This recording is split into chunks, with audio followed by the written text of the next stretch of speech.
बिस्मिल्लाहिर्रहमानिर्रहीम। मुअज़्ज़ज़ नाज़रीन, अस्सलामु अलैकुम। डॉक्टर तौक़ीर अपने यूट्यूब चैनल पर आज एक नई चीज़ के साथ हाजिर है। रद्दी मुर्दा नफ्स को ज़िंदा करने के लिए एक बहुत उम्दा मगर सादा सा नुस्खा पेश कर रहा हूँ।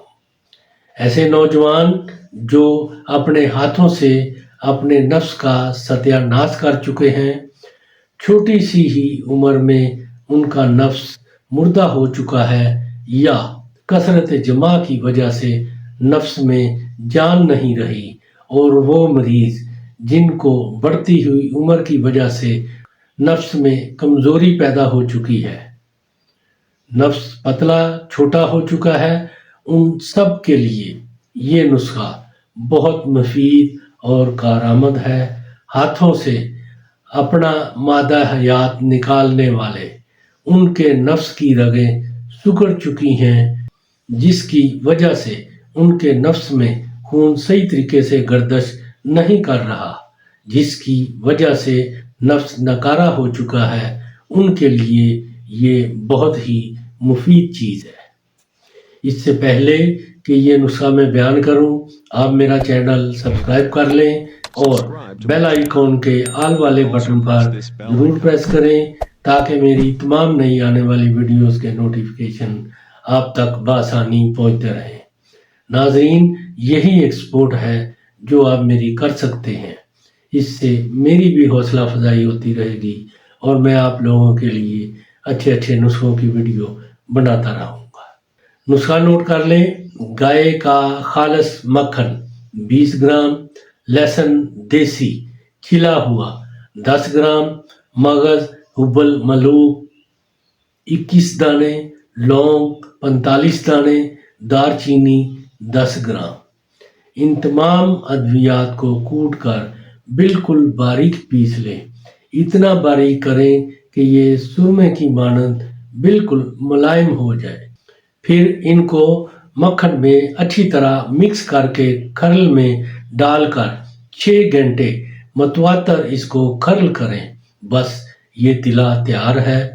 इसका इस्तेमाल रात को सोने से पहले आधा ग्राम लेकर नफ्स का अगला सिरा छोड़कर चारों तरफ इसकी मालिश 5 मिनट तक करके ऊपर इसके पान का पत्ता लपेट कर बांध दिया करें।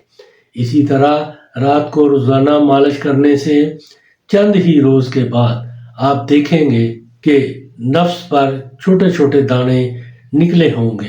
फिर आपने नफ्स पर इसकी मालिश करना छोड़ देना है और नफ्स के ऊपर जला हुआ देसी घी यानी 2 ग्राम देसी घी लेकर किसी बर्तन में डालकर चूल्हे पर रखकर खूब पकाएंगे तो वो जल जाएगा। इसको लगाना शुरू कर दें। 2-4 रोज़ में वो दाने खुश्क हो जाएंगे तो फिर इस मक्खन वाले तिले की मालिश शुरू कर दें। महज 2 ही हफ्ते के इस्तेमाल से मुर्दा रद्दी नफ्स में जान आ जाएगी और इंतशार और सख्ती का आप खूब नज़ारा करेंगे। नफ्स की तमाम कमज़ोरियाँ दूर होकर नफ्स असर नौ ताकतवर हो जाएगा। बस इसके बाद इसका गलत इस्तेमाल छोड़ दें, वरना फिर ऐसी हालत में नहीं आएगा, बिल्कुल नकारा हो जाएगा। फिर ना कहना कि आपको बताया नहीं। ये नुस्खा बहुत ही मुजर्रब गारंटी वाला है। बस इसको सही तरीके से बना लें। बहुत लाजवाब चीज़ है ऐसे मर्दों के लिए जो अपने नफ्स को अपने हाथों से नकारा कर चुके हैं, मुर्दा कर चुके हैं, वो बेजान हो चुके हैं। उनके लिए नफ्स में जान डालने का ये बहुत ही कमाल का मुजर्रब नुस्खा है। इसको बनाएं और इससे भरपूर फ़ायदा उठाएं और इसके बारे में अपनी राय मेरे कमेंट्स बॉक्स में ज़रूर दें। इसको लाइक और दोस्तों के साथ शेयर भी करें। अल्लाह ताला आपका हामी व नासर हो। खुदा हाफ़िज़।